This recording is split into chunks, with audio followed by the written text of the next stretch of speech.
2, 1. Ooh, is that me? What's up, Kai? What's up, bro? Finally made it out here. Yeah, that's me. Survived sparring today? I tried to survive. I had a couple hard rounds, but it's usual, Yeah. You picked up a fight for next month, right? Not for next month. I don't think they found me an opponent for a combat night yet, but I was supposed to have a fight this month, and that just didn't go as planned. So What day was it on? the 29th, Cyan fights. The whole team is fighting out there. Chris, right? Yeah, Chris is fighting out there. We have Tom, we have Alejandro, we have Cooper, we have Will. Yeah, we have a couple guys out there. Should be fun. And Chris, it's on a Sunday, right? That's weird. Yeah, on a Sunday, sometimes it just ends up that way. I think Saturday might be another card. That's why. Have you ever fought on a Sunday? I've never fought on a Sunday officially.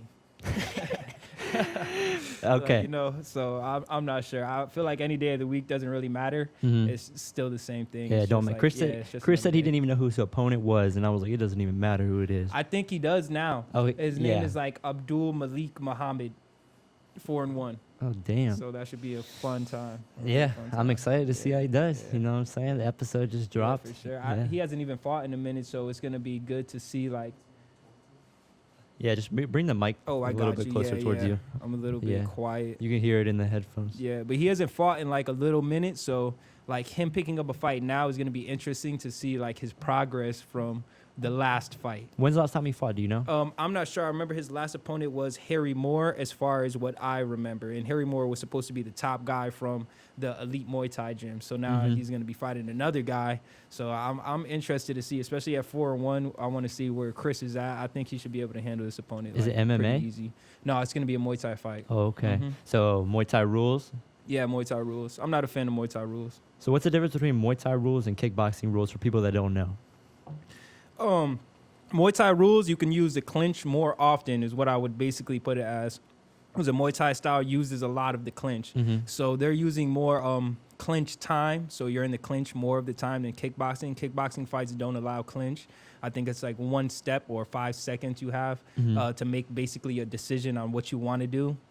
And then they're going to break you up. So they're not like enforcing clinches or elbows or knees.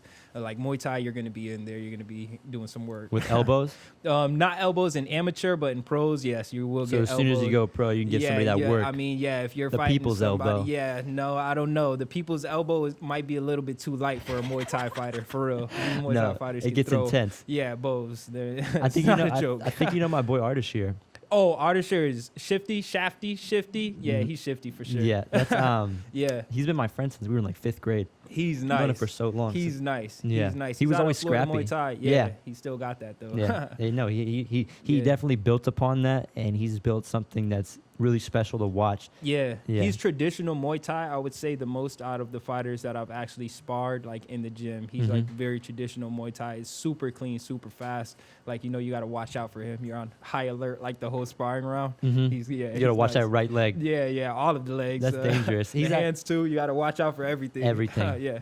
But he's actually gonna have surgery soon on his left shoulder. Yeah, I heard that. He was Yeah. injured. Yeah, I was like, man. And it took him out right before a fight. He had a fight coming up. I He was know. supposed to be one of the main events for a combat night Mhm. fight that I just fought on. So I was like, oh, man. Oh yeah, I Yeah, remember that was going to be a crazy card with all the people. I think Mhm. 4 people actually pulled out, or 3 or something like that were actually like Mhm. main events also. So Yeah. it would have been a even better time than it was. How did your last fight go? I think it went pretty fun for me, at least. I mean, I usually answer. I mean, I won. He was a hard opponent, but I was more getting in there to see how it felt to go rounds, see how it felt to have like a pressure fighter, somebody just as tall as me, Mhm. somebody just as big, who had like that potential to knock me out if he was pushing. But I feel like I controlled the fight, like a lot of the aspect of the fight, like I was controlling it Mhm. well enough to win. So what is your strategy usually when somebody's your size and your weight fighting in the same rules that you fought in with your last fight? I'm not sure. I don't really have like a specific strategy for every fighter per se. Like, I don't have a strategy that would go like I'm not going to be like I'm going to throw a 1-1-2 with an overhand kick for Yeah. every single fighter. That's not going to be my combo. It's going to be more of me entering and figuring them out from there. It's like a game of chess, like, It definitely is a game of chess. Yeah, like a high stakes game of chess, a lot of movement, a lot of like split decision choices that you have to make. I think what Critical thinking. I think what I kind of meant was like, what kind of fighter are you? As far as, you know, are you play it smart, you just kind of wait back, wait for like a counter, or do you come in, or is that Yeah. all circumstantial? It's all circumstantial. Just It's depending all- on the fighter, yeah, how it they coming just- at you. Yeah, and it just depends on the fight. Like I don't sort of like JKD and how Bruce Lee describes it. I don't want to enforce the fight something that the person doesn't fight well in, or how I would lose. So I don't go into a fight expecting certain outcomes to happen. I sort of wait for the outcome and react with the outcomes. Like I'm moving based upon what's happening at the time, because it's all, you never know in a fight. Never. So the idea is to be basically formless, shapeless, like, you know, and get in there and do whatever you have to do to win. So if I'm not capable of changing my strategy or how I'm approaching a fight, I'm probably not going to win the fight if the person changes their strategy. You gotta be water. Yeah, basically be water, as fluid as possible, as smooth as possible. But it's sort of like also how the last style bender says that he has all these different styles and he's mastered all these elements. You also have to master those elements too, because somebody might be stronger in one element than you are in that element. So in order to defeat that opponent, you have to change what you're doing. Like sometimes if I notice a fighter might be fire, I might switch to more water style now, because now I'm getting into the fluidity of the pockets and maybe counterpunch them more. If somebody's more earth, I might come at them with air or with fire. Like I want to get them off their game enough where they're swinging or missing, or I'm lighting them up the whole time, just because they're that like earth style where they're not going to move, they're not going to budge. They're basically just trying to beat you up. So for the people that don't know, give us like a quick breakdown of all the styles, because it sounds like you're talking about Avatar: The Last Airbender right now. No, I agree. I would say the base styles that I would put as categories would be boxing. I would do a wrestling, an American wrestling style. I would do jiu-jitsu, and then I would probably go with Muay Thai. Those are probably the styles that are comprised of every style that we would consider mixed martial arts right now. So those are the styles that you would have to master or master in some category to be efficient overall. And you said JKD earlier. That's Jeet Kune Do. Yeah. And is that your base? That happens to be my actual base, where I started like my whole like journey of MMA. How old were you? I was about 16. Before that, I was 4, and I would always do like boxing tournaments, do like Taekwondo, Kyokushin things, just stuff like that. Tang Sudo, I was in for a little bit. I did a little bit of Kung Fu. But most of like my style, where I started to learn or have an understanding of like myself and what I wanted to do with my own art, came from JKD and the philosophy of JKD overall. So it's been like a journey of combining every art and making it who I am as a person, or how I would fight. Yeah, Like, you know, exactly. yeah, it's pretty fun. So, knowing what you know about martial arts and how you apply that to yourself when you go in fights, what effect does that have on who you are as a person when you carry yourself outside of the ring? That's a great question. I never really thought about how I carry myself outside of the ring, because I feel like as a fighter, who you are is reflective in the ring. Like deep down inside, like deep down inside, your character, your personality, who you are comes out in the fight, and it's eventually going to show every like aspect of who you are. That's what like doing this whole journey of MMA is about, figuring out who you are. Some people need to fight to figure out who they are, because it reveals the discipline that it takes to be a fighter, the heart you have to have, the ability to get over your own ego to take a fight. And then if you lose the fight, to defeat that ego and come back either way. Like that fight in itself is hard. There's just so many different aspects that you're fighting for your character overall. So when I'm outside of the ring, or when I'm in the ring, I'm trying to be the same person. I meant like, so when you started getting into martial arts like more heavily, when you said you were 16, how did that affect your personality of like how you interacted with people? See, at 16, I didn't really take martial arts as seriously as I do now. At 16, I was fighting to fight. Yeah. Like my personality was just kid-like, immature. Like that's how I fought because Everybody's immature when they're 16. Yeah, that's what I'm saying. So you're basically not even like a real person yet. You're just kind of like using words that you don't know what they mean. Yeah, you're just in there. So I was just in there fighting to fight. Like, I would injure some of my sparring partners, like, stuff like that. Things that when you look back at it, you as a martial artist, you question those times. Like, what was I doing then? Like, why was I like that? Because your art has come so far that it makes you go back and realize all the little mistakes you made in your character, and not only as far as when you're fighting. And those help you change the things that you have to do now in order to be more technical and to be more skilled as a fighter. Do you think that some people are fighters and some people are not? Yeah, it's nature. So you think that it has something to do with, your lineage, as far as it's in your DNA? Yeah, for sure. Like you're a warrior. Yeah. Some people have a natural tendency to fight back. It's survival of the fittest. So a lot of the times you're getting into a fight or flight mode. In a fight, most fights are controlled through that fight or flight mode. So some people in the flight mode, when they're like basically getting away from the fight and they're trying to find room to breathe or to live or to have air so they don't get knocked out, some people fight back better in those moments because they have that fight or flight in them. Some people wilt under that pressure, and you'll see them either pick up their hands, go into a high guard, and get beat up because they don't have the ability to turn on that fire that makes them fight back. But you can get caught with anything. That's how some people get caught with clean punches, special punches that might land that you didn't see coming. But when you're in a fight and you're getting bullied, that shows you who you are as a fighter.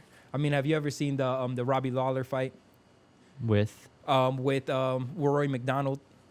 I think I've seen it, and it's been a while though, but I'm pretty sure That's a good example of fighters who don't have the ability to die.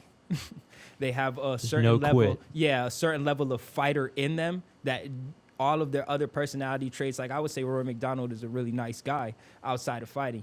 But if you put him in the ring across from a Robbie Lawler, then you're going to see a whole different animal emerge, and you're going to see who he is as a person inside and that fight that he has, regardless of who he is as a person outside of the ring, because that's who he is. Yeah. So do you think that people who fight, for the most part, we know some people that are world champions that still have a little bit of an ego issue, but do you think that for the most part, people who engage in martial arts, they compete in fights, whether it be amateur, professional, do you think that effect it has on their personality makes them a nicer person in general, as far as, or should I say, more comfortable with themselves and being around other people? Yeah, I would say that because, we have Floyd Mayweathers who are super cocky, but who am I to say that doesn't make him the fighter who he is? Maybe that aspect of his ego was needed to form the weapon, that he is now. Now that he has that, he has another aspect of fighting that I would never be able to get to because I'm not brash like that, or because I don't do this, or that doesn't make me a less than of a fighter. But that's what he used to catapult his reign throughout that whole time. We have people like Conor McGregor. Conor McGregor doesn't have the best MMA record overall, but people consider him to be a really high quality fighter, even though he has lost. But that ego catapults him so that when people see him, they automatically assume, oh, this guy's bravado, this guy's how he carries himself outside the ring. Yeah, and that's a mental aspect that you get when you go into the ring, because now your opponent sees that you're brash, you're like that, and it's sort of like you can get in their head. Yeah, even though you could be better than them. Yeah, you see how confident they are. You're like, wait a second, that goes for life. Is he better than me? Yeah, that's how it goes. Yeah, and I remember we were talking the other day in the gym, and you said that you didn't think Conor was all what he's hyped up to be. Do you think that? Yeah, that's true. Now, why do you think that? I feel like his record overall, who he's lost to, hasn't been at the top of the charts for long enough or a long period of time. So anytime he's had a battle that I would consider a memorable battle, it's always been against people who have either come down off of their peak, like a Jose Aldo, or somebody who's in their peak where he's lost to, like a Khabib, He definitely lost bad to Khabib. Yeah, so you can make the argument for John Jones that John Jones would be the greatest, right? Why? Because when he was a young kid, he was fighting shoguns and he was fighting Lyotos, that's that's like a big accomplishment for the time era. Like, you know, he was fighting Rampage Jackson, Rashad Evans. These are guys who are like, at the time, were at the peak of what we would consider the sport to be. Do you think that, you know, all those people you just mentioned that John Jones conquered early in his career, that kind of catapulted him to this status he's at now? There's an argument that those guys were older and that they weren't at pinnacle peak performance, and that they had they weren't falling off, but they were past their peak. I wouldn't And he was say, young, fresh, and hungry. I wouldn't say that, because what is the peak of a fighter would be the next question. What would the actual peak of a fighter when they've hit mental and physical? Like John Jones would have been at his physical prime at the time he was fighting guys who were at their prime overall. So he was at a physical peak at that point. So he was like in his 20s fighting guys who were at their physical primes. So he was at a peak, but they were at their primes, which means they knew how to conserve energy. They knew how to battle. Like, you know, their fight IQ was just these are battle tested like athletes who were fighting like a kid who was just coming up in the ranks, and he was taking them out. Like, you know, I don't think that Conor McGregor had a record like that. I think his record was more, he was fighting a lot of journeymen and then took the right fights that catapulted his career promotionally. Not as far he beat champions. Yeah, he definitely did. I'm not going to take away from his record. He's one of the top, but I wouldn't consider him like a all-time great. I don't think anyone considers him the all-time GOAT. Yeah, because he's lost. But I think that it's definitely he got to be in like your top 10. Top 10? Nah, he of UFC. Of the UFC, nah. There's a whole bunch of there's legends. There's legends that we have to go. What do you think his best attribute is? His range. Oh, his distance management? Yeah, his range. Just who he is overall. The fact that he's southpaw gives him a lot of advantages for sure. over a lot of fighters already. And then he has great range on a southpaw fighter, which makes it a fun fight. But if we watch people like Khabib, we can't say that he's one of the best strikers because Khabib's taking him out. Like, you know what I'm saying? Khabib's landing big shots on him, too. Khabib almost dropped him, technically. He did drop him. Is it a drop? Because he kind of like, he didn't take his eyes off him the whole time, and it was kind of like he like tripoded a little bit. Yeah, no, I saw. But he was still in like. Yeah, you know, Connor was on Twitter like saying, yeah. "Oh no, I didn't get dropped," but I was like, "You kind of did." He hit him hard. He got clipped, is what I would call it. He was weight on that shoe. He didn't get like noodled to coffin or like dolphin down. No. He sort of like he sort of just like, you know, he saw the shot coming, but he got clipped by it. Like, you know, he did his best as he could though against him. And I think he's done the best. I think he's done the best out of anybody has done to him. Maybe. Yeah. Maybe, but we don't know the circumstances behind Khabib's want to win that fight, because some fighters will have you in a fight because they want to fight you. Like, you know, and then there's going to be some fighters who they're going to take out quickly. Like a Justin Gaethje, he's taken out quick because I don't have time to war with you. Yeah, I'm going to put you in a bad position. I'm going to take you out because I'm not trying to war with you. I'm trying to fight now. Yeah. Like, you know, I'm trying to get this over with. And those are the scariest athletes, people like that who can decide the pace of the fight, what they want to do in the fight. You know their game plan. You can't stop it. Yeah, like it's hard. So you would obviously rather end it earlier than later? Right now, I don't really mind going rounds. Like you got that gas tank. As far as pro goes, I would try to end it as quickly as possible, just because you want to keep your body safe, take as least damage as possible. Yeah, so it's more about ending it. But when it's amateur, there's so much gear on. There's so much time to learn how to fight in there. So what kind of gear do you wear for, say, a kickboxing fight, amateur? It really depends on the promotion. Like most of the time, we have headgear, 12-ounce gloves, and shin guards. And what happens when you go pro?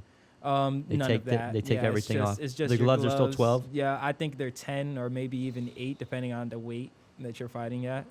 But I like that. It's sort of more fun because you can hit pockets. Your glove is designed a certain way to protect certain areas that you can't protect when your glove is tinier. So you have more pockets the tinier the gloves are. Yeah, I feel as safe as I can be with 16 ounces. Yeah. Because I could just cover everything up. I got a small surface here. You got to hit. Yeah. I'm just covering up.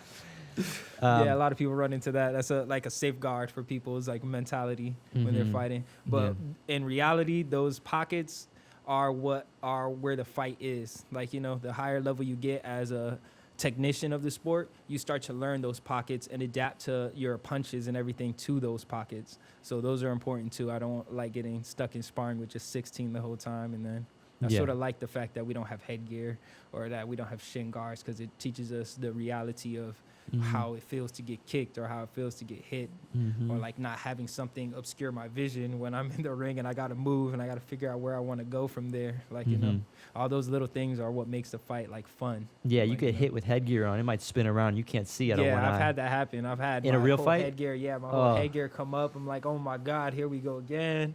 Like, let's tape this. Like, everything happens. Like, you know, it's a fight. Yeah, anything can happen. We were talking about unpredictability earlier. So your next fight, when did you say that was? I'm not sure.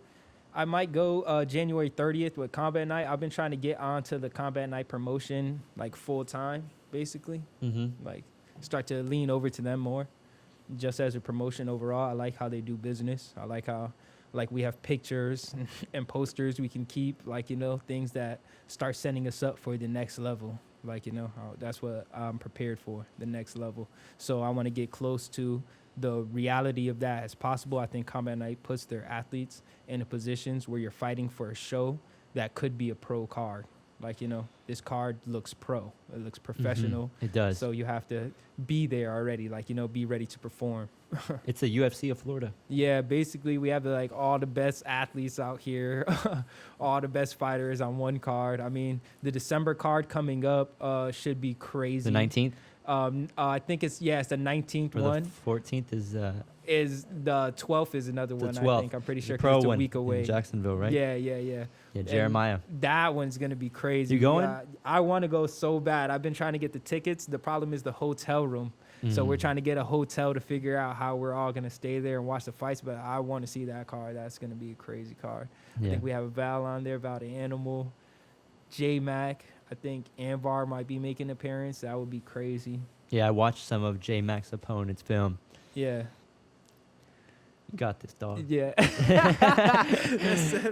got it, honest dog. needed to be said. That's all that needs to be said. He's one of the best strikers that I've seen probably in the gym. He catches me some of the most times out of everybody. He just got to feel it and, you know, smart. be in his zone. Yeah. He's a really smart fighter. He's just in his zone. Not only is he smart, he works hard. He's a hard worker. For sure. Like, if you ever watch him in the gym, he doesn't let people surpass him. He will not let you surpass him. He'll keep working. Like, if he thinks you're better than him in a category, don't ever think that he's not trying to catch you in that category. Yeah. He's literally gaining every single day to beat you. If in you those land something on categories, too. him, he's thinking all week. Yeah, about yeah. Next time he sees you, he's gonna hit you with that. Yeah, he's gonna get you. Nah, he's a really nice guy. And if Yeah, you saw yeah, him for sure, outside of for it, sure. outside of the gym, you'd be like, this is such a nice dude. Nah. He's such a Don't nice sleep on dude. him. Yeah, do no, not, because do he will not, mess do your not. world Yeah, up. Yeah, your legs will be gone. Great guy. Yeah. And Donnie, Yeah, of what's course. what's I up got with the shirt right now? y'all? See that? Yeah, I gotta rep the gym. you Gotta know, rep. Keep it clean. What about Donnie style? Donnie is more karate style. I would say more taekwondo. He's adapted a lot. His wrestling's getting crazy off the chain. That's gonna be a problem. But his style is more karate. I would say more like Steven Wonderboy Thompson, like, you know, but better boxing. Better, like more uptight, better focus on it. I mean, he's still young. He has a lot to learn still, and he has a lot more fluidity to gain. Like, you know, he's not nowhere close to the end of what his potential is. Like, you know, his potential. He's starting out is with a unlimited. good base, though. Yeah, I know, and it's crazy. The people that are around him that can push him are what he needs to be around, because people don't let him. He's another one that if you ever sleep on him in the gym, he's gaining every single day. So if you're not working, fighters, if you're not working out there, he will beat you. And that's just a fact, because his work ethic is going to keep going. He's going to keep working. He's going to keep grinding. He's going to keep doing what he has to do to put himself in a position to beat you. So you He always works have to hard work. too. Yeah. I love going with You him. gotta work. It's fun. Yeah. Because like for somebody like me, I'm not going to fight. You know what I'm saying? I'm not going to take any amateur fights. I might do some like jiu-jitsu tournaments or something, but Yeah. I'm not going to fight. I don't want to pursue that as a career. Yeah. So I know when a fighter is at a certain level of greatness to the point where they can show me their skill level and not like hurt you. Yeah. You know what I'm saying? Yeah, Like you yeah. can pull back your kicks. Yeah, You can yeah, show you be like, hey, Yeah, listen, yeah, motherfucker. Like this if is that the shit, light if right that, if here. I, that was real life, you ain't got a Yeah, head no more. yeah. Your head would be hitting your shoulder. Yeah. Yeah. But that's why I like working with those guys, because those guys, the higher level you get to, the higher you can spar them at without it ever getting out of hand. Yeah. Like Donovan and I will throw punches and bunches the whole time. So our output for punches and kicks are probably like 20 to 2 of the average person throwing in the gym. Like, you know, because we're throwing nonstop. We're throwing nonstop, or we're moving head movement. We're continuously throwing throughout the whole round. So we're learning how to it's like sort of like being in a hyperbolic time chamber. We're basically just battling and leveling up at the same time. And then once we come out of the round of sparring, the next person's going to feel completely slow. You're going to see everything that they're throwing. You're going to be able to block, counter. You're like, oh, this is what I could have done, because you're used to going at such a high level, such a high pace for a complete round or two, that you're like, this is like nothing to me. It's just a different level. Yeah. Watching you guys spar is like art. Yeah. I love it. That's how it's supposed to be. Yeah, it's beautiful. I like you said, you throw punches and bunches. I see you throw a combo, he comes right back with a combo. Yeah, you throw a yeah, combo, and yeah. it's nonstop. Yeah. 3 minutes, 5 minutes, however long That's y'all how are it going. should be, though. That is how it should be, and that's what I've learned is, because usually like when I'm fighting like somebody like my size, like it's like that's how it is. Like I love fighting Corey. Yeah. I love boxing with Corey. Corey is a whole Corey's different good. animal. He's Corey's- good. Yeah. He's good. His head movement is crazy. He's too smooth. Yeah, he's good. I like going with him because he's like my size. See, like Yeah. with someone like you, it's like I gotta worry about everything. Yeah. I gotta worry about I yeah. can't get too close. Yeah. So it's like I'm kind of moving away the whole time. yeah. And it's yeah. like I don't want to engage because I know I'm gonna get hit. Yeah, but that's what I told you about the JKD, because that's what the JKD background does. The JKD is called the way of the intercepting fist. So a lot of the times, if I'm not attacking you, then I'm just playing defense. Like I'm defending myself. Yeah. And anytime you attack me is when I use those moments to attack you. So that's a great opportunity for you to have a chance to figure out what's going to happen if I attack. But I'm always putting a stop to that, so you stop attacking me and allow me to attack whenever I want to. See, my style when I'm striking, it throws a lot of people off. Yeah, because you stop a lot. You're like, I pause. stand still. Yeah, I'm not bouncing. I'm standing still, and I just Yeah. wait, and then I just hit the counter if Yeah, they come in. But yeah. you're like I'm gonna stop too. Yeah, And then I'm yeah, like, what do yeah. I do now? Yeah. I match the energy. That's what flowing and crashing is. Mhm. So sometimes you want to crash, and sometimes you sort of want to absorb like water. So the whole time, once you stop, I'm stopping too. Because now I fulfilled the goal of defending myself properly. Because if it was a street fight and I got you to stop fighting me, then that's all I really needed to do. Because now you don't want to fight me. I don't want to fight you. All right, I can say something slick and walk away now because now I defended myself properly. See, I don't really have to fight you. And that's the thing in a street fight is I haven't been in a street fight since I've been training martial arts like this. Yeah. But I feel like I would. Well, because I wouldn't want to fight anybody. If you train martial arts, you don't want to fight somebody Yeah, outside. That's yeah. it's a waste of time. You have Yeah. nothing to prove. You don't Yeah, have an yeah. ego problem like 99%. I can go do this in the gym. Yeah, it's like I got all my energy out already, dude. Yeah. I don't need to prove anything in Yeah, front of these yeah. girls with my Yeah, tight yeah, T-shirt yeah. on and hold up pants I downtown. feel you, yeah. I don't got to do all that. It's not worth it. But I feel like I would, if I had to fight somebody, it would be like I would just stand there, just like how I do, and I would just wait. And I'm like, Yeah. because it's always they're gonna throw that looping punch. That See, I don't overhand. even let it get that far. Most of the time, I'm just trying to Oh. talk my way out of Oh, it. for sure. I'm going to But talk my way out of it first. see, There's you no can point. do that. Yeah. You can do that. It's- Sometimes, you know what I'm saying? Sometimes people, yeah. No, I sometimes understand people that. will not want to. Yeah, that's self-defense, and that's when you go eyes, ears, groin, somewhere crazy. Oh, neck. dude. Bro, sweet chin music. Yeah. Right to the chin. That's But- the most dangerous area to aim for. I'm aiming for somebody's eyes. I'm straight taking out your eyes real quick. We're going to take a break real quick, Yeah, of course. and we're going to be right back. All right, that sounds like a bet. 1, 2, 3. Welcome back. And we're back. We have transferred to wine now, Yep, sipping on that Bandito, that's what it's that called. Antonio Banderas. All right. You know what I'm saying? What is your favorite martial arts movie? Woo. Afro Samurai. Afro Samurai. Yeah. Who's Have in you ever that? seen the Afro Samurai? I don't. I feel like I have seen it. It's an animated show. If not, then I'm gonna Afro probably gonna Jack? go. No, come on now. Like it's the Afro Samurai. The Afro Samurai premise is about a samurai who's going for the number one headband in the world. So it's like they have a certain amount of headbands, and if you get the number 2 headband, you have to fight everybody else in the world off until you go fight the number 1 headband. Mm-hmm. And once you receive the number 1 headband, the only person you could fight is the person with the number 2 headband. So the Afro Samurai journey was his father was the guy with the number 1 headband before time. And once he lost it, Afro Samurai went to go get it back. Basically went to redeem his father, revenge. Like, you know, so that was like my favorite like anime that got me into like all other animes was Afro Samurai. Mm-hmm. Yeah. So you like anime? Yeah, of course, bro. I've Teaches never you a lot. really got into it, but I mean, I watched like some of it. I know about some of like Dragon Ball Z, but like the mainstream ones. I Yeah. feel like the best ones are like low key, like no one's heard about them. Like, Nah, the best ones everyone's heard about. Oh, them. really? Yeah, that's just how it goes with the anime world. If you heard about it, then Yeah. it's probably one of the best ones because more it translates towards more people. okay, If not, I'm probably gonna go Troy. It's a great martial arts. It doesn't have like martial arts But like, fighting? per se, yeah. But as far as like the story goes and what like gets me riled up, Mhm. or have you ever heard of the Shogun Assassin? I don't think so. The Shogun Assassin is like an old samurai movie. You have to watch Ooh. it. Yeah, yeah. The Shogun Assassin. He rides around with his kid in like a little stroller that's like amped up with guns and swords and everything. A Yeah. rickshaw? I don't know what that is. That's that thing that it's like connected to the back of a bike and you sit on it.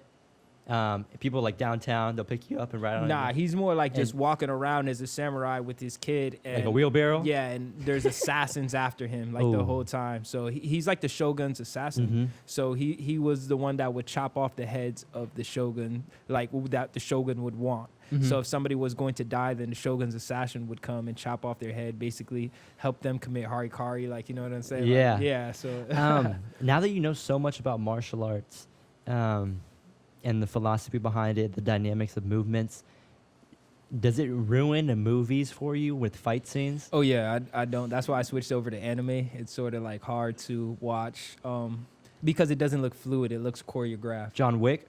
John Wick was great. John Wick had a lot of JKD in it, actually, and a Yeah. lot of Krav Maga. So a lot of the movements that they were doing were like set up events, but because it was a set up choreographed event, it made it look more realistic because that's the actual move that would have been done Mhm. during that sequence. Yeah. So a lot of the positions that he was getting into, like Keanu Reeves was getting into throughout the movie, were actual positions that they train you for. Mhm. But even though it was set up to be that way, it was still real life positions that they train you to do actually. So it was, I think that was a good movie for like martial arts. I appreciate movies that take the time to choreograph fight scenes correctly and actually realistic. Like I watched this movie called, I think it was The King or something. It's on Netflix only. It's like it's a medieval times movie. Yeah. You've seen it? I think so. The king with where the kid It's like becomes Timothy the king out of, Chalamet. yeah, I think he became the king out of nowhere where like he was just like some like And then punk in the kid. beginning, he like fought like some yeah, guy. Yeah, he was just Yeah. a punk. I remember they were on the ground and he has him in side control. They're wearing full Yeah, iron armor, things, yeah, and he yeah. just flips him over. And I'm Yeah. like, no way, no way, dude. With iron met with armor on your body, Yeah, and you're yeah. just flipping someone off side control. Yeah. No way. You never know momentum. There was no momentum. They were Jiu-jitsu still. was created to do, yeah, I understand. I was Yeah, watching yeah. that, When you and I watch it, you're remember like, I was that's not mad. even I was like, physically dude, that's not possible. realistic. My girl was like, shut up. Yeah. It's like 1 a.m. It's a ruining. Yeah, I it's was a ruining mad. movie. Yeah, no, I feel that. But that's like the difference between like a real, because people in real fights they want to see the movie, like you know what I'm saying. They want to see all the movie shit go down Yeah. in a real fight, and in real fights, to impose your will on somebody to that extent is unheard of. Like you know, it's hard to get like a perfectly fought fight. Like, because you have somebody fighting against you. You have somebody fighting against everything you want to do against them. So it's not like you can just, I'm going to do this right now, and then you automatically just land it just because your mind wills it to happen. It doesn't work like that. You have to work to those positions to get those openings in order to land those shots. Yeah. So it's not like a movie. It's not like a movie. I think most of it is unrealistic, like what you said, because people want to see like the movie stuff. Yeah. Because yeah. I mean, dude, it would be cool to us to see a realistic fight scene. Yeah. Because it'd be like, oh yeah, he took somebody down Yeah. with a double, and then Yeah, he yeah. he passed their guard, and then he got Yeah. into side control, and then he Mhm. did a head and arm choke. But somebody doesn't want to see that. They want to see someone get sotogari'd and like hip tossed. Yeah, yeah, yeah. And then they want to see him All like the- punch him in all the face, and they all just the get super knocked out. stuff, Yeah. that doesn't. On That high doesn't level happen. opponents, it could happen on somebody on the street. Like, you know, if I picked a random bum off the side of the road after I was like, hey, listen, let's fight right now. I'll give you $20 if you I win. would probably do a lot of things that I don't do in sparring, like, you know, just to play around, just to see if I can land it. But it's not like I'm gonna go out there and just impose my will, even if it is on somebody who's a Mhm. bum. It's hard to do that. Like, you know, they're gonna fight back. Yeah. They're not gonna let you get what you want. It's probably this is bad. This is gonna sound bad, but it's probably funny. It's probably be fun for you at the level you're at to fight someone who is completely untrained, because it's almost like you can kind of do whatever you want and they won't know what to do. See, I wouldn't do that. I'm not. No. a I big know you fan of wouldn't. that. I know you wouldn't. But like, if there were no consequences and no one had to get hurt, Yeah. that'd be interesting for you, because you could Yeah. try whatever you want. Yeah, Like, yeah. Let me try this wheel kick Yeah. Yeah. real yeah. quick. Yeah, You yeah. know? The best part about that is doing it against high level people. Oh yeah. Like, the goal is to get that feeling on a high level person where you feel like you can start doing what you want to. That's how you know it works. Yeah, basically. Well, I don't try anything that I try in sparring. If I'm not trying it in sparring, I'm not gonna do it in a fight. Oh, yeah. Why would you? Yeah, because that's just gonna put me at risk. I'm gonna look weird doing it. I'm gonna probably end up in a wrong position. It's gonna get me knocked out. Yeah. Like, all those things, all those little factors are factors that I'm not gonna risk. Like, especially in a fight, I'm not gonna do Mhm. nothing crazy. You saw that one knockout. What's his name? Joaquin Buckley. Yeah, Joaquin Buckley. His actual, like, his reverse side kick, I would call it, because that's all it really was. It was just like a reverse side kick. He just landed it properly in the right position. Mhm. So if you ever watch the highlights for it, he clenched the hand. He clenched the Like he's supposed to. Yeah, on the foot. Mhm. But the thing was that his position was perfect for a reverse side kick. He also hesitated a little bit. Yeah, He exactly. grabbed it, perfect technique, what you're supposed to do with a kick. Yeah. Muchas, and he hesitated, Yeah. which gave Joaquin enough time to Yeah. rotate his foot. That's what I'm saying. So those Yeah. things are practice. If you Mhm. watch the technique in it, it wasn't like he was throwing some half-ass, like, you know, kick that looked garbage and it just happened to land. That kick was chambered properly. He did it. He's done that before. Yeah, he's released the kick properly. He did that sometime in training a lot, like Yeah. enough where it looks clean. Mhm. It was clean enough to jar a person to knock him out. That was a Yeah. vicious knockout. Yeah, I was like, yeah. It wasn't like vicious to me. Like, vicious is like somebody just beating you down. It was a precise. The fact Yeah. that it was flawless. It was a flawless knockout is what I would call it. Yeah. It was just the technique on it, the timing on it was flawless. I There was think nothing it you was could just do. because it was one strike and it was so much force that it just That's what I'm saying. It was flawless. It was Yeah, it was flawless. perfect. Yeah, it was just like right on time, right on target, chambered properly, released properly, Mhm. caught him right in the spot it was supposed to catch him in, and he just dropped from it. Like, you know, you can't really predict those. Like, if you're a fighter, like Dude, I'd be that's pissed. that's I a would shot be that you pissed. can't really get mad I would at. dap like, him you up know? though. I'd Yeah, be like, that's dude, what that I'm was saying. I'm cool. like, yeah, that was crazy. And honestly, he probably got some clout from it. Yeah, Like, nah, you're he that guy that definitely got did. knocked Yeah, out he- from that yeah. typhoon cyclone kick. Yeah, that's what I'm saying. Like, What's you said there was like a name for it? Or? The kick that sort of like translates over to that kick that I've seen a lot in competition is called the Rolling Thunder in Kyokushin. So a Rolling Thunder in Kyokushin, they used a lot. Like, I saw a lot of that in competition. I would do Kyokushin competitions, Mhm. which was more like smoke room like fights, where you would get into like a sparring competition for points, but you weren't allowed to hit at their face. You were only allowed to hit towards the body and then kick everywhere else. So we were doing like competitions like that, and a lot of the black belts that I would go against would do a Rolling Thunder kick.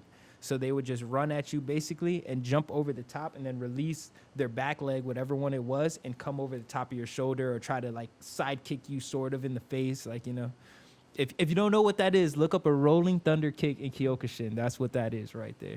Damn. So a lot of the times people like these little techniques that I've seen over time in Mhm. like martial arts come back and are modified. So when you see a modified kick, you're like, oh, I know that. Or a modified punch, oh, I know that punch. It just reminded you of a Rolling Thunder. Yeah, of a Rolling Yeah. Thunder. That I was I know like, what you man, in competition, I saw that a lot, but I never seen Mhm. somebody try to pull that off in a fight, Mhm. especially MMA at the highest level. Dude, like, that you was know. crazy. Yeah.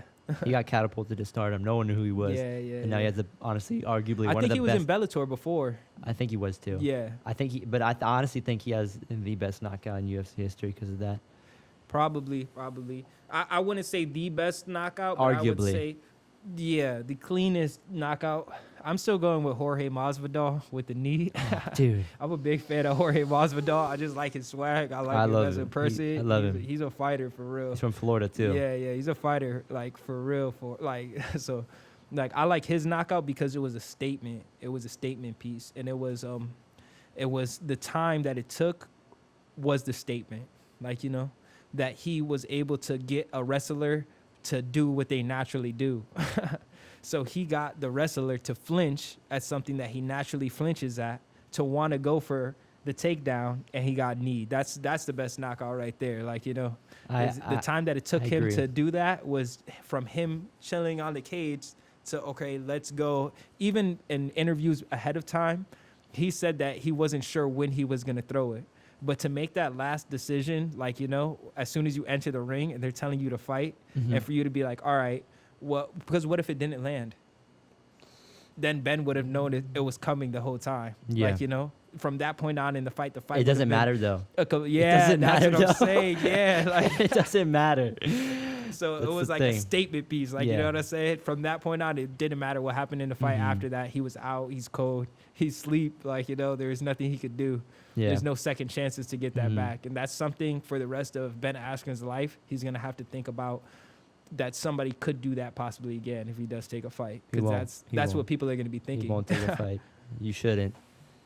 Now it's, Nah, he should. He's a high caliber wrestler. he's He good. didn't- he didn't can ever get make more touched like money that before being that like time. an analyst and yeah, commentating. yeah. He wasn't making like he wasn't getting destroyed in fights ahead Oh, of no, that no, time. no, like no. you know what I'm saying? He's He like was some guy good. with a dad bod who has elite level wrestling. Yeah. He'll take you down and drown you. Yeah. So it's not but- like he's out of like the equation completely. It just set up a different aspect of the game that he has to be worried about now because it's mixed martial arts. Like when you enter that high level.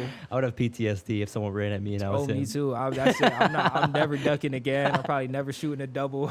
Never shooting a double No, again. we're gonna have to figure out different ways to do this. For real. You gotta I'm get with not your getting coach, hit. dog. Yeah. Do you think for someone to be,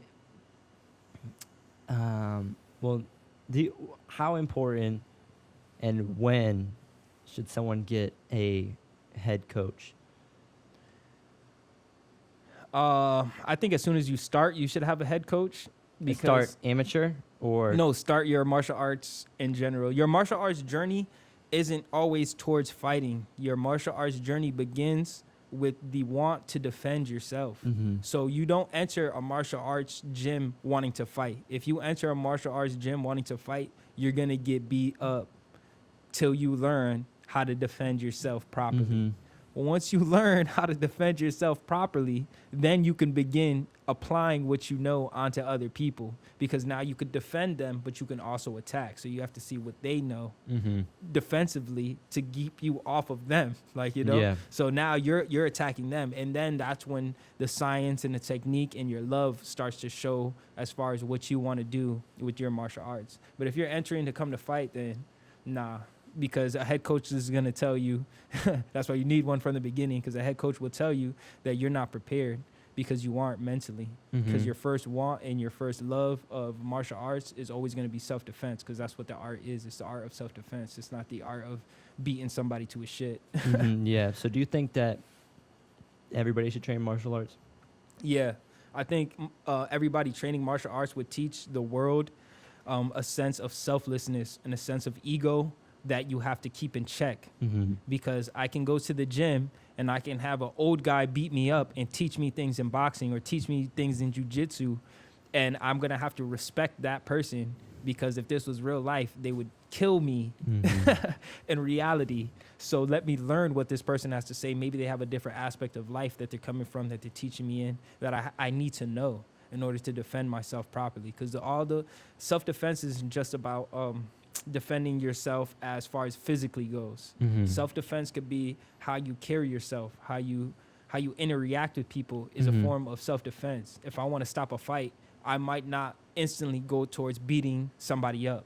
my first initial reaction to self-defense is learning how to defend myself mentally from this person. De-escalate. Yeah, now that I defend them mentally and I know how to interact with them, that probably solved the issue right there. Maybe that doesn't solve the issue. So maybe I need to learn how to crack a joke. Maybe I need to show them that I can be aggressive with a joke now. So now joking becomes my art of self-defense. Or maybe I need to feint and be like, oh, no, I don't want any. Even though I could fight this person, maybe I'll act like I'm Yeah, because you don't care. You don't care. So you know what you're capable of. That could be the next level. The final form of when you're defending yourself is when you're physically doing it. If you feel like it has to get to that point, then at that point, the other person probably isn't prepared to defend themselves properly because they haven't done all the other things that would allow them to defend themselves properly. Because now in the fight, if I distract them or if I say something, they're probably off their game now because they weren't able to defend themselves with taking a joke. So now if I'm in a fight with somebody and I'm like, oh, look at your shoe, and they're just some random person and they look at their shoe, I'm going to hit you in your face. And now the fight is over. I defended myself properly, even if I did use a tactic of tricking you or like deception, right? Yeah, but that's another tactic, For sure. That's properly defending yourself. And once you learn that, you sort of learn how to interact with people where things never escalate to the point where you should have to fight them. Like, if you fight somebody, it becomes out of your own anger and your own self as a person wanting to fight them for your own egos, for your own reason. Yeah. But it's always about self-defense first. It's not about. So, but that's why you need a head coach, because a head coach, when you enter a gym, all of the head coaches are already at that level. They're going to check you. Yeah, where they're already at that level where if I walk into a gym, if the head coach isn't prepared for that level, you would probably notice, because they'll beat you up or they're getting beat up by other people. If not, then they're going to tell you that some things about your character will not allow you to develop over time. So you might have a white belt who's raw, who knows all, they're just a special talent. But if they don't have those extra little qualities that allow you to defend yourself properly, your mental, that's going to throw your game off if you want to do it professionally or not, or even in self-defense. Because I can't teach you how not to flinch. I can't teach you how to take a shot. I can't teach you why not to give up after you got hit to the body, because in a real street fight, nobody's going to care that you got hit to your body. And that comes back to their personality, how it reflects upon your style of fighting. Yep, all of that intertwines. It's a way of life. Martial arts becomes a way of life. But that's why everybody should learn it. Everybody should learn how to defend themselves. There would be no fights. People would not be walking around trying to fight, trying to prove something. Yeah, because you wouldn't know who's around you. You'd be like, I don't know if this person's a black belt or not. Well, that's how it is now. For the first time in history, there's actually in our world, we're around a lot of people who are trained to kill. Yeah. For most people, not really, but definitely more than ever in history, people are, proficient in some level of martial arts, and you don't know that. Yeah. And they come in all shapes and sizes. Yeah. I think that started happening with the whole JKD era. Oh yeah. With when Bruce Lee started to become a star as far as the Chinese culture goes, and it transferred over to the Western civilization, so the Americas, everybody wanted to open a school and become a good martial artist, because now they see Bruce Lee on the screen. You know what I'm saying? You're watching, when I was a kid, I'm watching Blade, I'm watching Wesley Snipes, who was an actual martial artist. Michael Jai White, who's an actual artist. I'm watching all of these guys come up, Chuck Norris. I was watching Bruce Lee films. I was watching Ong Bak, all all of the things that when you're a kid, you're like, oh, I like seeing that and I want to be able to do that. But then when you get to the gym, to be able to do that takes a level of discipline, self-control, aptitude towards learning, a certain character where you can't give up, where you have to keep going, and a willingness to be able to be teachable, but also teach others, because you don't want to be the type of martial artist who's a blue belt in the game and not teaching other people, or even a white belt and not teaching another white belt, hey, listen, you should keep your hands up here. You should try to do this, because that defeats the purpose of martial arts and the community of martial arts and everybody wanting to learn and get better for their own personal reasons. Yeah, that's funny that you say that about when you were a kid and you saw something on TV or in a movie. Spawn. And I think for me that was Chuck Norris. Chuck Norris, dude. Because all the- Walker Texas Yeah, Ranger yeah, would yeah. always be on TV. Yeah, yeah. And And I'm he'd like- be investigating things. He'd be investigating things, dude, running around, always Mhm. in like some kind of story every mhm. episode. And then something would pop off. Somebody's getting kidnapped. And he would just jump off like a wooden porch and just Yeah, roundhouse kick somebody yeah, in the face. And I'm yeah. like, dude, this dude's wearing chaps. Yeah. This is the coolest thing I've ever seen. I wasn't a big fan of Chuck Norris because before that I had watched the Bruce Lee films. So I'm like, Bruce Lee versus Chuck Norris. Oh, Bruce Lee beat him. Yeah, like, you know, Yeah. when you watch it in the films, you're Yeah. like, that's just confirmation that in real life, like, you know. Yeah. But all of these, like, these guys supposedly were champions at the time. I think Chuck Norris was a Taekwondo Yeah, that's what champion. I'm saying. So you know that these guys. I mean, I've been in a martial arts community long enough to know that if I have somebody who's saying they're a Sifu of JKD on set, and I have somebody who's a Taekwondo champion on set, I'm pretty sure they're training outside of. Yeah. Because this was their life. Like, martial arts was their life. The movies weren't their life. The movies were a segment off After. of what they did to get them there. They got Mhm. good at martial arts in order to open up a film opportunity because they Mhm. look so good doing Yeah. the art.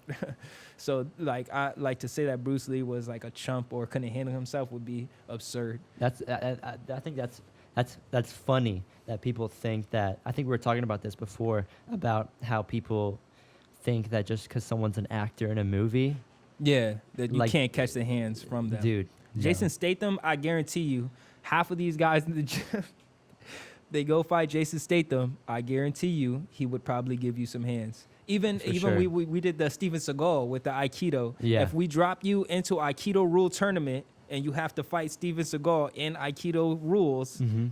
you're probably not gonna win at all. Do they have tournaments? Yeah, they have. Every style has their own art that they test and approve to get to the next level. That was part of like the. But is it like a freestyle kind of thing, or is it there's certain there's rules where you there's can't? Rules. There's still, even if you want to look up stuff now, we still have San Shao competitions.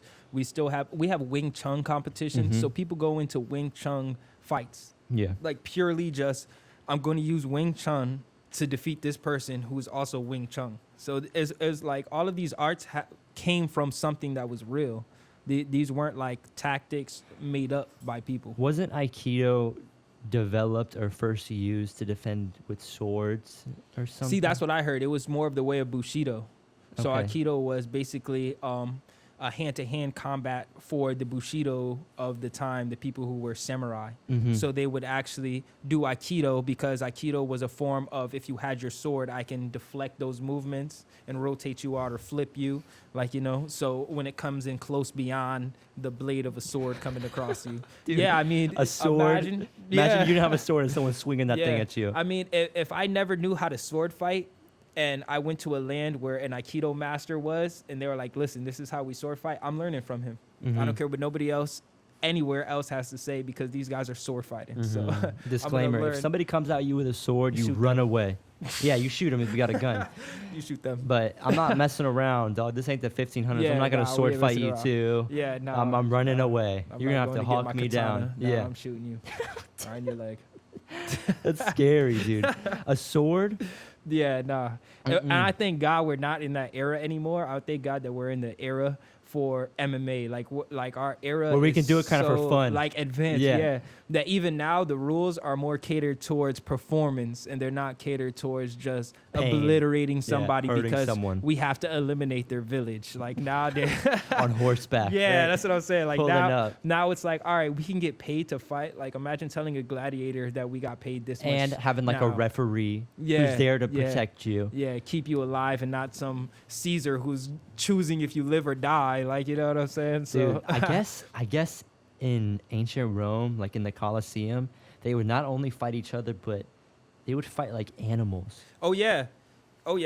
They had lions, they had bears that they would go against. They would have the chariot races. I looked up a lot of this stuff. A lot of the stuff they had Lannisters. So a Lannister would have like the property that holds all the gladiators. So it would be like us at American Top Team being Mhm. like, all right, now we want to go fight like Fusion, or we want to go fight Elite Muay Thai, or we want to go fight that. They all have their own Lannisters with their own head person in charge of all the gladiators. But nowadays we've upped the level of like sophistication for it. So now we have like MMA gyms with pro fighters and pro athletes, like, you know. But back in the day, these were just Lannisters where gladiators would stay, and the gladiators would train all the time in order to have enough money to eat or to buy their own freedom. So it was like, So they were slaves, gladiators were? some of them were slaves, and some of them were people who were broke, like just guys who They were just wanted to broke. fight. They just need money, Yeah. and this is what they knew how to do. So let's get in there and we'll get some money, like, you know. Yeah, I mean, if you were someone who was brolic or you were like a scrappy kind of guy back in that time, I mean, and you have an Yeah. option, might as Yeah. well. You got nothing to lose. You're living until Yeah. you're 35 anyways. Yeah, I mean, if there's a lot to lose back then, the gladiator. Dude, Yeah. you had nothing to lose back then. Imagine how it Your smelled. life. Imagine how it smelled back Yeah, then. yeah. Terrible. Yeah. I would want to get out of there. But they didn't know. They were used to it, you know? But if you got Yeah, dropped yeah. back there in a time machine, your nose would I probably shrivel wouldn't up and survive. fall Yeah, I off. wouldn't survive. These guys were built different. These guys are walking Yeah, they were around built all like day. 5'5". Yeah, they were like eating. They were eating right diets. They were Dude, savages. the Their best diet. mentality, like, imagine like the life that they came from, the mentality they could not lose against like somebody like me. I'm driving around in the car, like, you know. Yeah, with AC. I'm eating McDonald's. You got like, AC, you're eating whatever, you got like, a vape. Yeah, I'm drink. not prepared Dude, for all of that smoke. They're That's a eating lot of raw smoke. meat, Yeah. just yeah, they're gladiators. doing for push-ups, real, pulling yeah. themselves up trees. Yeah. What was their diet like? Do you know? Nah, their diet had to be probably some of the freshest diet on the land. Because if you think about it, they're either going to get all their food just in time for it to get eaten, or it's slightly rotten, or Yeah. super fresh. Like, you know, like So- right off a tree. Well, Rome was like the Mediterranean, so like Italy, Yeah, yeah. Greece. I could probably take some Italians out. I mean, dude, I'm right here. What's up?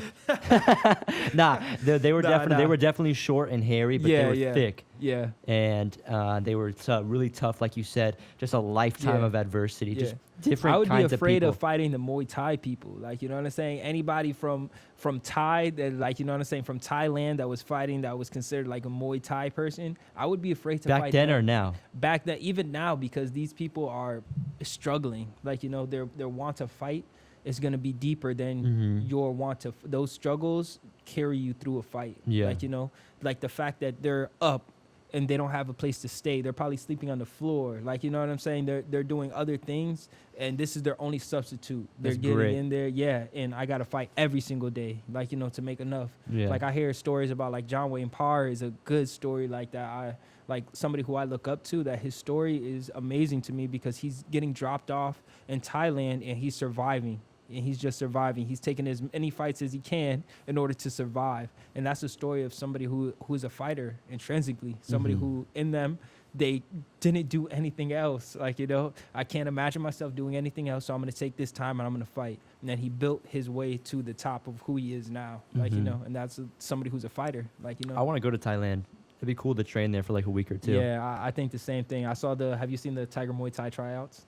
No. The Tiger Muay Thai tryouts are ridiculous. Like, ridiculous. I see them kneeing people, elbowing you, kicking you. You're gonna come back looking fun. different. Yeah, it looks fun, but the thing is that it teaches you, it breaks you. Like, you know, it teaches you to be broken in order to retain stuff, retain the knowledge that you're learning. Because Trauma.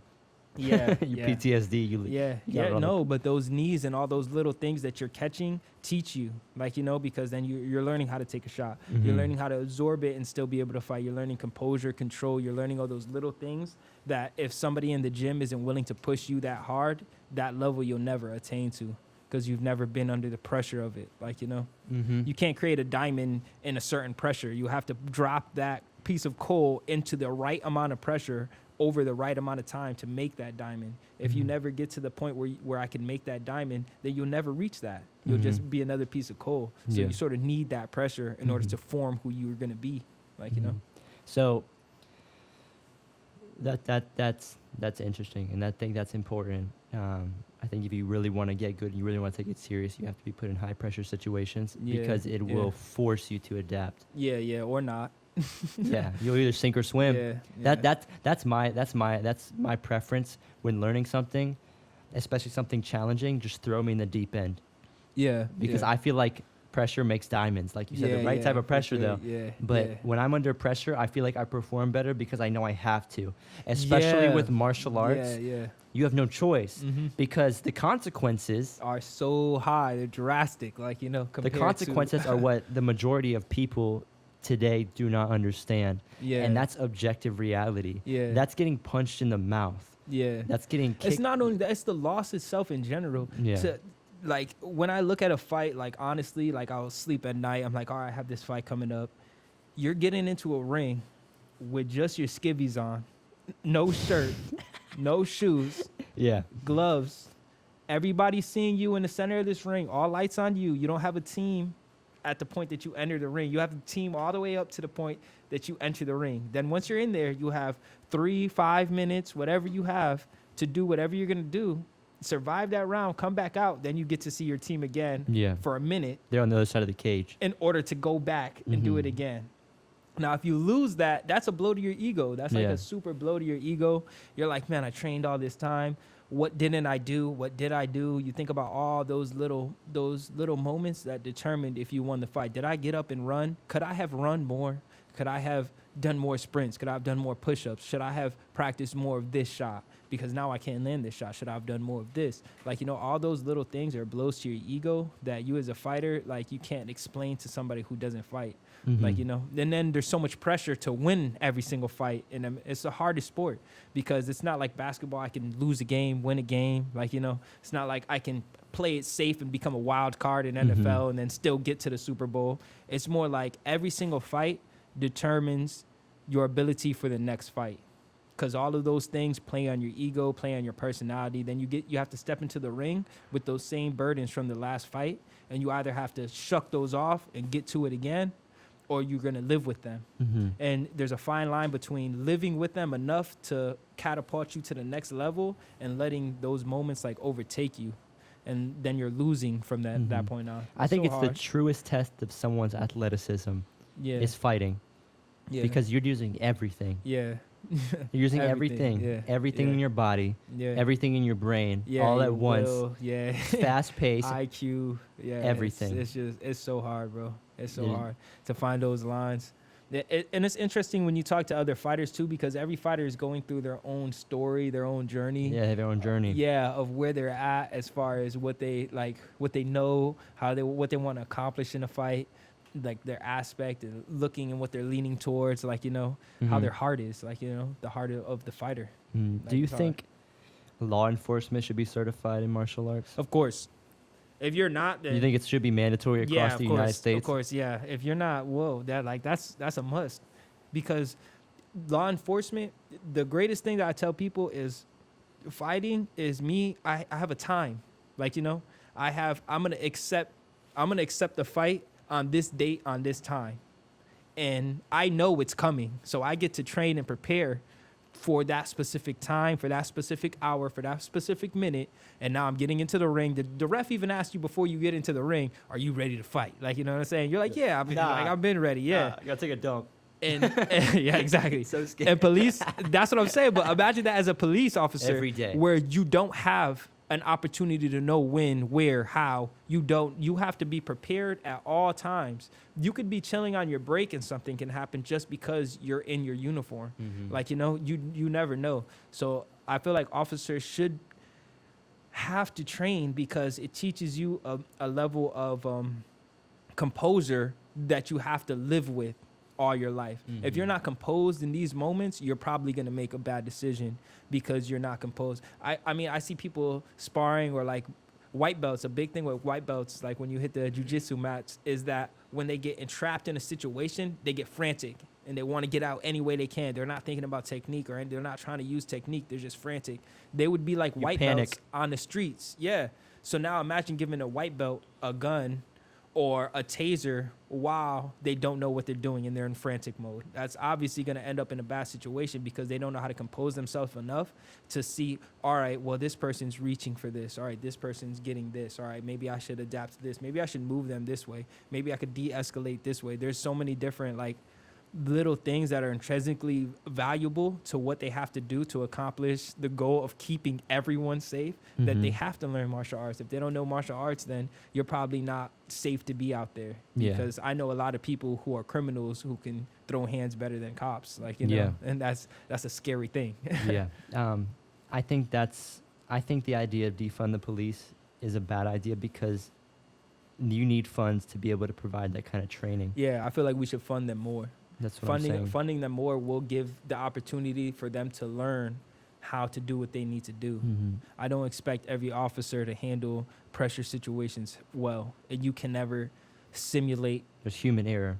Yeah, you can't simulate the situations that these guys are getting into, but what we can simulate is situations that are close to it. Mhm. And you will be in those situations if you're in the gym, Yeah. because you're going to get animals. Like if I'm sparring an officer, I'm probably going to go a little bit harder or a little bit more like, I need more will out of you. I need you to give me Mhm. more will. So I know that when you're in these situations, if I know you personally, at least I know that you have the will to survive, and that they wanted to, and that they know what they're doing when they're in those circumstances, so they don't put somebody else at harm because Mhm. they're afraid of getting hurt. I think that's why there are a lot of kind of tragic instances with law enforcement Yeah. over, what we've seen just in the past year with Yeah. bad things happening, with officers making wrong decisions. Yeah. And I think that stems from a lack of confidence in how they can handle themselves physically with another And that's the human. great question, though, because we can always say that they don't know how to handle themselves, but it's like, who's to say that their choice was wrong in that situation? I mean, there's sometimes it's wrong. See, but that's for us. Yeah, for us. Because when you're in a life-threatening situation, we don't know how you handle Mhm. those I can drop 100 people and that would probably do the same thing. They could say they didn't want to do it, but when we put you in a high-pressure situation like that, it's a whole different story. But what I'm saying is, if somebody is trained in martial arts, Yeah. they are more likely to not resort to using Yeah. a weapon Yeah, yeah, like yeah, a gun yeah, or yeah. a taser Yeah. because they are confident in their abilities. Yeah. You could, if someone's Yeah. coming at you, you don't have to shoot them. Yeah, yeah. If you're trained in judo and jiu-jitsu, it'd be like, Yeah, "Dude, I'm yeah, about yeah. to hip toss you, dog." I agree with that. And yeah. you know what I'm saying? Uh-huh. It's like, Mhm. I feel like that is what a big part of it is. And Yeah. everybody's scared. The cop is he's scared when Yeah, he pulls you yeah, over. And yeah. I mean, people are scared of police too. Yeah, but it's how you handle that fear Yeah. in those moments. Like, Exactly. our officers are supposed to be heroes, and they are heroes. They Let me are. not say they're just supposed to be heroes. They are heroes. They are supposed to be heroes though. But some heroes come with classes. It's like One Punch Man. Like, we can have a Class S hero, and we can have like a Class A hero and a Class Yeah. B. Like, some of them aren't built for those situations, and those are the ones that we need to elevate to the rest of the group, because Mhm. then we can't bunch every single officer together and put Mhm. all officers need training, because some of these guys do. I see some of these officers in gyms, and I'm like, Dude, oh, some of okay, these guys yeah. are legit. That's what I'm saying. And you tell, dude, Yeah. somebody with full Yeah, sleeves on both yeah. arms pulling you over. Yeah, You're like, that's all right. that's what I'm saying. All right, but we should dude. have that as a base for every single officer, so that That's what we I'm know saying. that I would feel safer if I had somebody who did martial arts, for sure. Because if I was in a situation, I wouldn't know what this person is going to do. Like, what if they look up who I was, or I have a record of assault now, or I have a record of battery, and now we have an officer who hasn't even been in a fight before.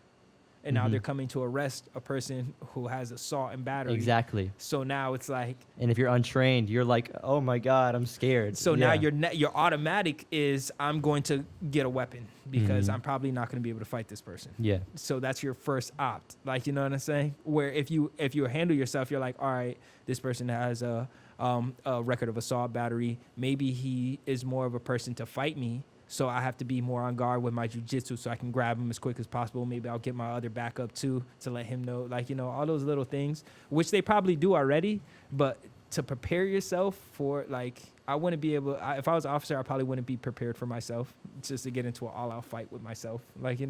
You wouldn't want to. That's what I'm saying. So, But you never know. That's the thing. Like, you Yeah. never know what's waiting in that car for you. Yeah, Up yeah, there. You never know yeah. what's going to It's happen so hard. It's so at hard. a call. And I think the things that happen that kind of have given law enforcement a bad name are far and few between. It really isn't that often, but it's highlighted in the age of social media. Yeah, it's So- just about what the media portrays it to be. So it could be, one person could, tragically have their life taken away from them by a Mhm. police officer, or may not have made the wrong decision. Mm-hmm. It's at the end of the day, that's one person. Yeah. But when everybody in the United States sees that, that looks like a cop killed 370 million people. Mm-hmm. Mm-hmm. Everybody sees yeah. that. Yeah. And so that adds to the feeling of just Yeah. law enforcement in Yeah. general that people have. And so Yeah. they don't show you all the good things. Mm-hmm. They never show you Mhm. all the good stuff on the daily basis. Everybody calls the cops when they're in Yeah. trouble. Yeah. Yeah. And 99.9% of the time, the cops save people. Yeah, They yeah, come there and they yeah. help you and they protect you and they do yeah, their I job. Agree. I agree. But when one bad thing happens, not only is that officer's career Mhm. tarnished, but it gives other officers a Yeah. bad name, and it creates a sort of That's the animosity. standard. Yeah, but between that's the people. standard that we hold up our law enforcement to. They should be because- held to the highest Yeah, standard. they should be. And that's why they should be all in martial arts. They should all learn. They should all be a level of martial arts. where Navy you're certified. SEALs. Not that much. Yeah, Navy SEALs have been through too much. Like, you know what I'm saying? Yeah. To come back for the normal bullshit. Like, you know what No, I'm saying? I'm not saying, but- I'm not stopping you at a life. I'm a Navy SEAL. I'm sorry. Yeah, but no, like they need to be trained at a level not like Navy SEALs because that's nearly impossible, yeah, but yeah, on that kind of yeah. training regimen. Yeah, They need yeah. to train consistently. Mm-hmm. 'Cause I they shouldn't don't- be able to run out every single officer. Like, you know, I'm Yeah, not trying to. I want someone to be able to hawk me down. I want that person as my cop. Yeah. I would want them to be able to hawk down somebody who's doing something illegal. Like, you know, don't catch me, but Everybody but somebody me. else. Yeah, right? yeah. You're good. Like, be able to run as hey, fast let as me that let me guy. tell you this: you ain't gonna catch me. Yeah. Yeah. No, but the officers definitely deserve more credit. They deserve more accolades for who they are as people, Mhm. for what they represent in our culture and our civilization. We shouldn't defund people who are doing their best to protect us. It's hard to protect a whole nation. It's hard. These people are protecting counties, cities, states, like a whole nation. Like, you know, these are people Mhm. that are coming from neighborhoods where we grew up. Mhm. These aren't people who are they're hand picking from every single thing. These are people who wanted to do this job. Mhm. Like, how many of us want to be cops? That's just not everybody wants to Not be a a cop. lot. So the people who do, we have to respect them for that Mhm. and get them to where they need to be in order to do their job properly. And then if a mistake does happen, they should be held accountable, but only to what they're doing. And if that does break the law. Mhm. So, like, it's hard. That's when the lawyer game comes in, and that's when the political talks Mhm. come in. But I just respect officers for who they are as individuals. To get Yeah. up every single day and to do that job is not an easy job. Not easy To at get all. into mentally, physically, to do that every single day to yourself is hard. It's like being a corrections officer. It's hard to Mhm. be in there Oh every my single gosh. day. Working with these people is hard. Mhm. It's So- not a joke. So there's about 365 million people in the United States. How many cops do you think there are? I would probably If you had to guess. say 10,000.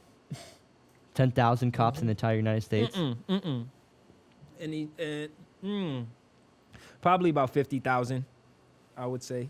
In the United States? Yeah, So you think there's 1,000 in each state? not in each state. Well, that's 50,000. Yeah, I would say that. I'll tell you. I'll tell you. There's about six. 600 something thousand. 600,000. Gosh.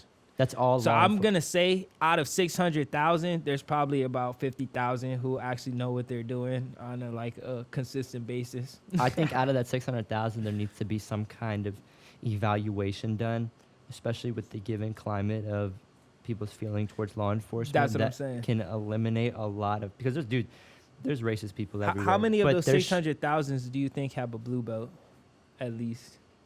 out of the 600,000? Yeah, Bro. At least 10. at least 10. At least 10, but no more than like 20,000. I would agree. So I'm gonna go off my officer answer like that. I think that there's a good, probably about 50,000 cops. Yeah. In the U.S. right now who are top shelf, who are the top shelf, who we would consider, who I would drop down right now, having community talks, like, you know, in the martial arts community doing work, like, you know. Dude, cops have came into the Doing gym everything. and I'll choke them out. And I'm like, damn, dude, you're a sheriff. I wouldn't go that far. I would just try to help them at that No, no, no, point. no, no, no, no, no, no. I'm not saying that. I'm not shitting on them in any way. Yeah. Me They're in either, there me trying to either. work. Officers, They- I love you guys. I love you guys. But I'm not saying that like that. I'm saying if they tried to arrest me and it got physical, They would probably have to shoot me. yeah, they would. If you're untrained and you're a police officer and we get into a scuffle, I would never do that. I'm Yeah, just gonna- me either. I'm yeah. not that stupid. Yeah, I'm not gonna try to fight a cop. I'm here, sir. Here goes my ID. Here goes who I am. If we got to go, I've been to jail enough times to know I can make this easy or I can make this really hard for myself. Yeah, because they're gonna It's a get cold you. night either way, so you might as well just pay the bond. Oh, dude. Yeah, I've never been to jail. I don't want to go. I used to think It is cold. it's cold. Cold. I bet you the toilet seats are cold, huh?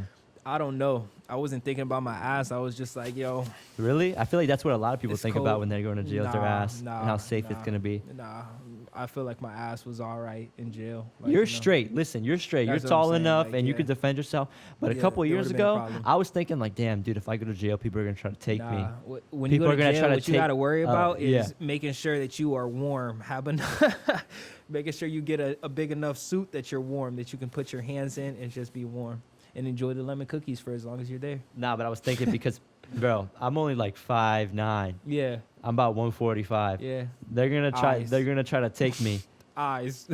Yeah. So it's, you know what I'm saying? But Yeah, now yeah, I yeah, feel yeah. like I'm confident enough in my skills and my Yeah. ability to defend myself that it's no problem. I used to be like extra scared of going to jail because Yeah, I'm like, yeah, dude, yeah. people are gonna try to take me in there, and I don't want that to happen, dude. And I don't know what I gotta do. And then honestly, I started training martial arts because Nah, I I'm feel like, like dude, people aren't like intrinsically like that inside of the jail. Like, you know, I feel like most people are there to do their time. If you're going to prison, then maybe, you know. gay for the stay. I feel if you're going to prison, then maybe, you know, you might have to deal with some of those. What's your people. what? So, like, obviously, you like girls, so do I. Yeah. Some people go in there and they just adapt, and they're just like, dude, I'm in here, and I like dudes See, now. But I feel like that's the want for Pleasure. yeah. So that would be a lust. Like, you know what I'm Hedonistic. saying? Yeah. So that's just them being lustful and they're unable to control their lustful desires where they need to get that out. So I've been doing a lot of have you ever heard of Napoleon Hill?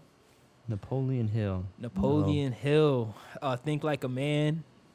Oh, I think so. I think so. Think and Grow Rich. I think so. Is that a book? Outwitting the Devil. Yeah. Yeah. Like all these things. A lot of his ideas. One of his ideas I reached off of for fights is called semen retention. So in semen retention, you're basically withholding your ability to shoot. You get? Yeah. You know what I'm To coom. So, yeah, that's what I'm saying. To coom. So, but because of that, you're holding your testosterone. I heard it gets reabsorbed back in your body That's after a what I'm certain amount saying. of time. You're holding your testosterone and you're using your testosterone differently, Mhm. and you're starting to adapt your mind to curve the hunger. Yeah. Those hungers. So Mhm. like a body hunger, like eating or like wanting to bust a nut. Those are natural hungers for a man to have. And once you learn how to overcome those hungers naturally, Unstoppable. yeah, you start to focus your energy on different things. If you ever notice when you're busting a whole bunch of nuts and you're just home doing nothing but jerking off, just chilling all day, you're tired, you're lazy, you don't pursue your goals. Lethargic. Yeah, once you stop doing that and you put yourself in a different mindset, a different aspect of who you are as an individual, where you don't need those things Mhm. per se, where you're like, I don't have like my dad called it a disease of lack of nookie. So, so you would have the lack of nookie disease because you're lacking the nookie, so you have to go get it. But because of that want, your focus tends to be that as your only focus. So we Mhm. have a culture of men and boys who are only about one thing, going to get that nookie, Mhm. instead of going to pursue who you are and your purpose in this life. And if you channel that energy, that want for that nookie, and you channel that energy towards doing what you want to do and your purpose in this life, your purpose is going to start shining through, and you'll forget about all those other things. Then you'll be able to find the right person for you. You'll be able to find the purpose that you have for yourself and be able to pursue it without feeling tired. without Allocate feeling much like you have more other time and things. have much more energy Yeah, to accomplish your goals. Yeah, because you're not just busting But away your seed. sometimes I feel like it could be a distraction because if you're thinking about it, you're like, you're saying you rub one off and you're back at it. Yeah, but that's part of the addiction of it. Yeah. That's the addiction Yeah. of it, that you're addicted to doing that. Mm. And that starts to become your mindset because you're so addicted to doing that you're going to keep pursuing doing that Mhm. instead of doing what you want to do in this life. Your first thing, like when you get home, all right, man, I'm about to just bust a nut right now. Or let me go hit up Tinder to find this girl. Mhm. Instead of being like, all right, now that I'm home, let me watch this tape to watch a fight so I can get better at what I'm doing. Let me go Let me train get a in this side aspect. hustle. Yeah, let me go shadow box. Let me get a side hustle where I'm making an extra income. Let me create my own website. Let me do this. Instead, you're doing other things instead of doing that, which Mhm. is accomplishing nothing at all. Yeah, nothing. So like when you learn how to put those Hedonistic aside, lifestyle. your mentality towards who talks to you, how you interact with people starts to become different because you're not worried about I think those women things. could smell that on you too. Yeah, of course. Yeah, when you're withholding, because it's sort of like you're weakening yourself to Mhm. it. Like I you know think what I'm saying? I think she could smell when daddy's got a full bag. That's you what know I'm what I'm saying? Yeah. No, agreed. They can. It's the testosterone, The pheromones. yeah, and the pheromones. It that emanates you're in how producing. you carry yourself. Yeah, because you're holding that in. So like I'm telling you, your conversations even change with females after a little bit, just because you're like, all right, maybe I'm not gonna address her like this or talk to her like this because I don't want it to get too out of hand, where I'm gonna be put in a position where I'm gonna want to have sex with her. Like, instead, let me put my goal first, and if she's really about me, then she'll follow She'll me stick around. with the goal. Yeah. And she'll know that comes later. Like, you Mhm. know what I'm saying? All those other things. Yeah. I don't know. He's like, I have "Nah, I can't do that." I've tried that and Yeah. I didn't bust for like 15 days and then I came in my sleep. Yeah, that's what actually starts happening. My body was like, dude, you got to Yeah. get this out. Yeah, that's what starts And happening. you're not, start and I having was wet like, dreams. dude, like, Guys, I'm giving you pro tips right now. You start having my- wet dreams. Listen, no, my body was like, dude, this guy can't even even get this out on his own. We're gonna have to do it. We're gonna take matters into our own That's hands. what happens. That's what happens. Your And body dude, will naturally do it for you. I haven't had one of those since I was like 13, bro. Dude, that's life changing. Take 2 weeks off from having But sex. think about that and you'll have one. because you don't even touch yourself when you do that. Yeah. So It's your imagine mind. people that meditate. Do you think you Yeah. could meditate to the point where you have an orgasm? I feel like I couldn't do that. But Nah. no, but you're doing it I when will you have fall a wet asleep enough. when you yeah. have a wet dream. Yeah, You're not touching yourself. It's all in your head. that's true. So if you are a master at meditation, I wouldn't be meditating towards that, because if but you're, you think you would so? have to no, be no, not thinking about it. You would have to be. No, you would you- have to stimulate yourself, like Yeah. Yeah, you would. Then you wouldn't be meditating anymore. You'll be meditating on some. well, that's on subjective some, because what is meditating? I think meditating is inwardly thinking of your own thoughts. And what if your thoughts is you just want to bust a nut without using your hands? Then you're probably not meditating. That You're thinking about busting nuts. You're not thinking of your own thoughts. You're not thinking, why am I thinking that? That's meditation. well, why you're thinking that because that's the reason why you're here. That's the reason why humans have existed for this long, is because we're programmed biologically in our DNA to want to reproduce, and that's it. See, but I wouldn't classify myself as that human. I wouldn't classify You're myself. an alien. Yeah, I wouldn't classify myself as a human. That's my only purpose in this life, is to, like. It's be not your only popular. purpose, Yeah. but biologically, Yeah. you can't deny biologically, that's innately in every human being. Yeah. But I wouldn't. Think And not about- necessarily you making the baby, because people fail to understand that even when some people can't have kids, that doesn't mean that they aren't important to the future of our species. Yeah. Aunts and uncles are just as important Yeah. as mom and dad. It takes a village. Yeah, You've heard yeah. that? Yeah, to raise yeah, a kid? Yeah. You know what I'm saying? It's your job as a human to make sure that the young people are educated enough to be able to carry on their species. Yeah. And Yeah. everyone plays an equally as important role. No, I agree, but that's where the importance of what semen retention was, like, to get out there, because the point of semen retention was for you to allow yourself the time to know when to use that seed, because not every seed is supposed to be planted everywhere.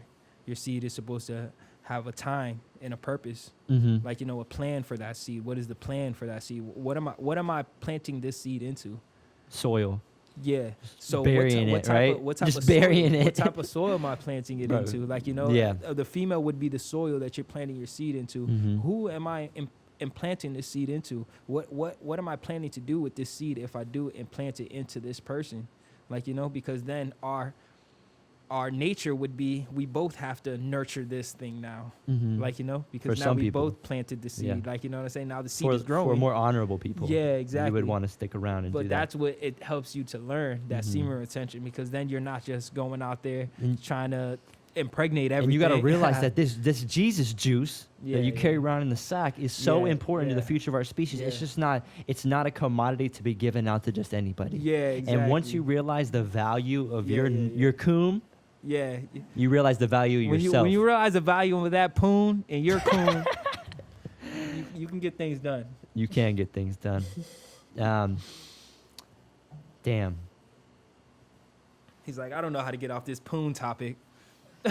Dude, it's If you had a kid, would you teach him martial arts to fight, or would you teach him martial arts for self-defense? I would teach him martial arts to center his mind. Oh, you see, that's a good one. I like that one. There you go. I would probably teach him martial arts in hopes that he learns how to fight. Like, he becomes a fighter. Because being able to learn how to fight and learn how to fight are two different things. Like, learning, like, the art of it and learning how to be in the ring are two different things. Like, the Mhm. performance aspect and, like, the actual art itself. The art itself is self-defense. But if I had a kid, I would definitely want him to be into performance aspect of, like, the art. The I art wanna- form. Yeah, I want You want him an artist. to fight. Yeah, I want him to fight. So, dude, when you plan on fighting next? My next fight, probably January 30th on Combat Night. January 30th in Combat Yeah, Night. How yeah. many more amateur fights do you want to have before you go pro? I wanted this last one to be my last amateur fight before I go pro, but that's not really up to me. That's up to my head coaches. Mhm. So right now, I'm just playing it by word on my coaches and what they want me to do. As far as my pro career, I feel like they will help me the best. I usually listen to the wisest people around me in order Okay. to get, like, my advice. I don't like stepping into something that I'm not prepared for, or they don't think I'm prepared for. So when they feel like I'm prepared is when I'm gonna go fight. Great outlook. Yeah. This is a great outlook. This has been a great conversation. Yo, for real. I really appreciate you coming out here, dog. Thank you, man. I appreciate you, yo. Dude, This it's is been a crazy. blast. Crazy. I think we're done here. Yeah. I want to thank my man Luis behind the cameras. Would not Shout be- out. What's good over here? Quiet the whole time doing work. JKD specialist. Watch out for him, y'all. Watch out, dog. Yeah. You don't want to try me on this show. You got problems.